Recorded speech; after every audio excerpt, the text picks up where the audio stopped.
70% du cholestérol qui circule dans votre corps est fabriqué par votre corps au niveau hépatique. Donc le cholestérol endogène est plus important que le cholestérol apporté par la nourriture. Ce que nous sommes en train de diagnostiquer, est-ce que cela va mettre notre corps en danger à court, moyen ou long terme? Il faut le savoir. La médecine des hommes reste une priorité pour le diagnostic. Mais quand le corps est sauvé, la survie est là. La médecine du corps devient essentielle.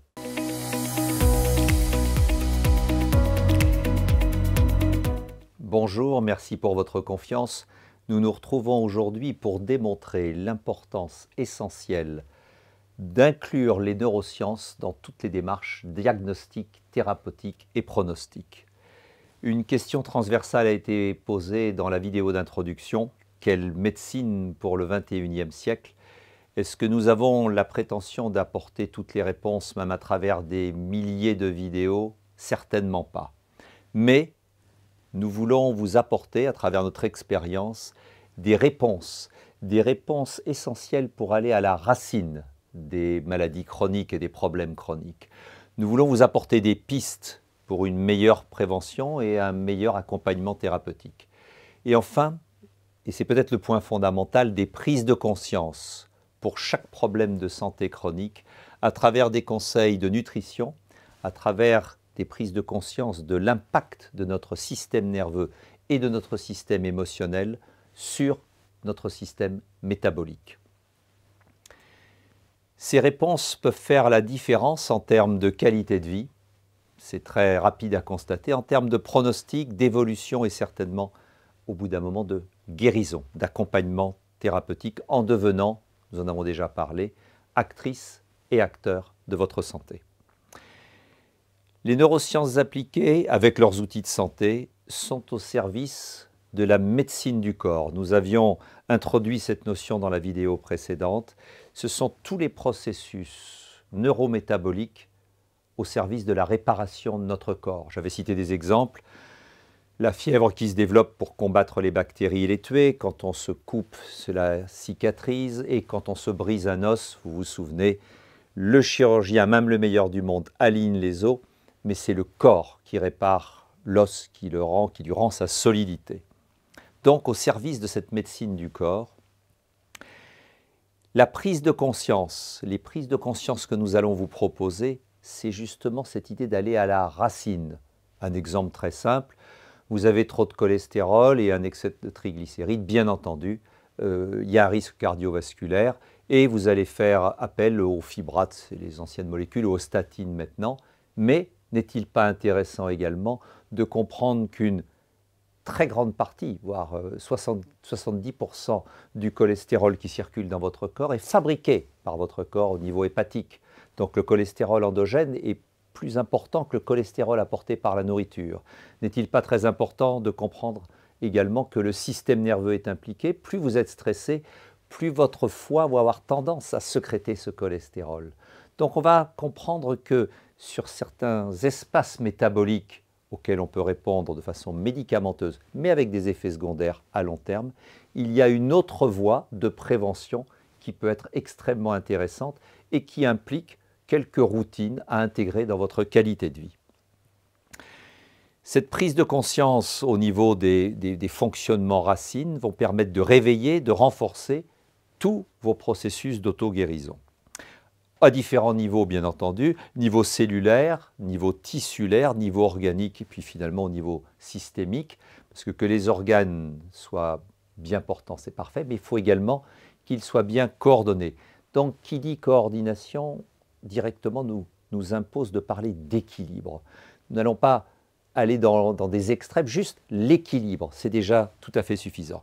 Au niveau digestion et métabolisme, cet équilibre, nous allons appeler ça normalement, aller normalement bien au niveau digestif et métabolique.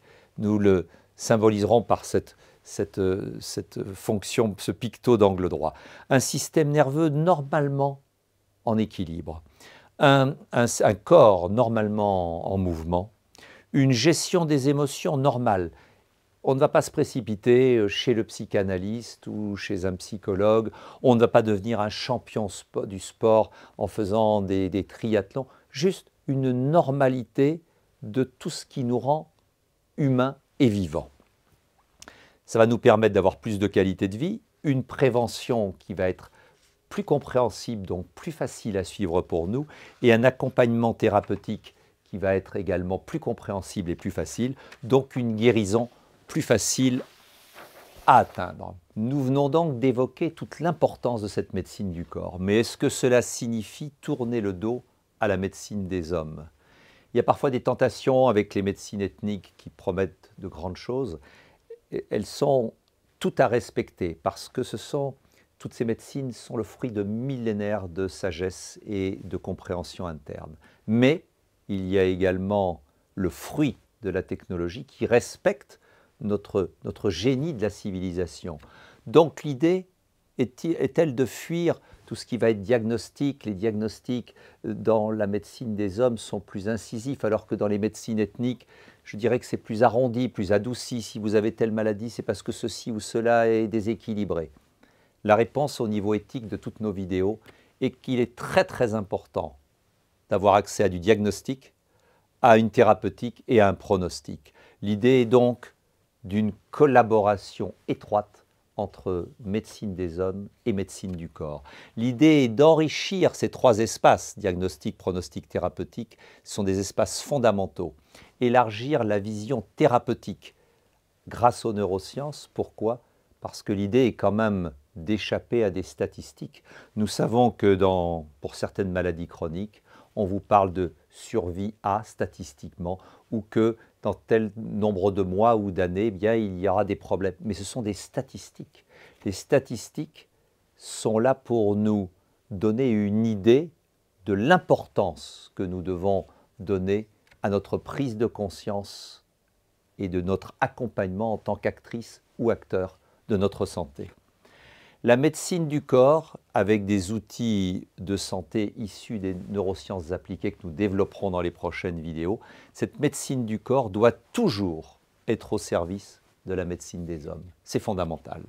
Mais la médecine des hommes doit, aussi souvent que possible, respecter la médecine du corps. Alors là, c'est là où nous allons bien nous positionner par rapport, je dirais, à la médecine des hommes, médecine hospitalière traditionnelle, neurosciences, et puis cette frange extrêmement intéressante, mais qui de temps en temps se marginalise en prenant l'appellation de médecine parallèle. Les parallèles sont des droites qui ne se rejoignent jamais. Donc ce n'est pas au service de la guérison. Ce sont des guerres de clochers. Nous allons uniquement baser nos vidéos sur du pluridisciplinaire. Qu'est-ce qui va donner le meilleur résultat pour vous en termes de prévention et de guérison? C'est la seule chose qui nous intéresse. Donc, dans le respect, c'est-à-dire que si nous devons sauver le corps, s'il y a pour cela besoin d'une injection massive de corticoïdes, eh bien nous savons que les effets secondaires des corticoïdes, c'est d'affaiblir le système immunitaire. Mais ça, nous nous en occuperons dans un deuxième temps, si grâce à ces corticoïdes, nous sauvons le corps. La survie est prioritaire, et ça, il faut vraiment en être conscient. La médecine des hommes est vraiment, pour l'aigu, une priorité absolue. Il faut sauver le corps. Il faut sauver le corps. Ce n'est pas le moment d'apprendre à mieux respirer, mieux méditer, avoir une meilleure gestion de ses émotions. Il faut sauver le corps. La médecine des hommes continue à exister dans le chronique et elle reste prioritaire pour le diagnostic. De quoi parlons-nous? Est-ce que ce que nous sommes en train de diagnostiquer, même ce qui va précéder le chronique, est-ce que nous sommes en train de diagnostiquer, est-ce que cela va mettre notre corps en danger à court, moyen ou long terme? Il faut le savoir. Donc je me permets d'insister, médecine des hommes, pour l'aigu, pour l'urgence, est toujours une priorité absolue.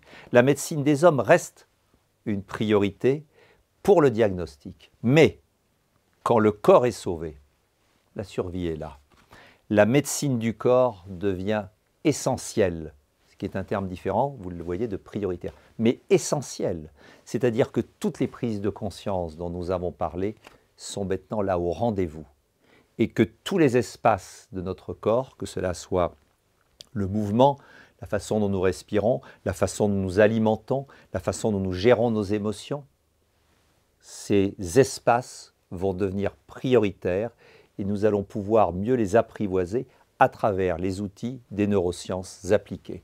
Et c'est ce que nous allons découvrir dans les prochaines vidéos.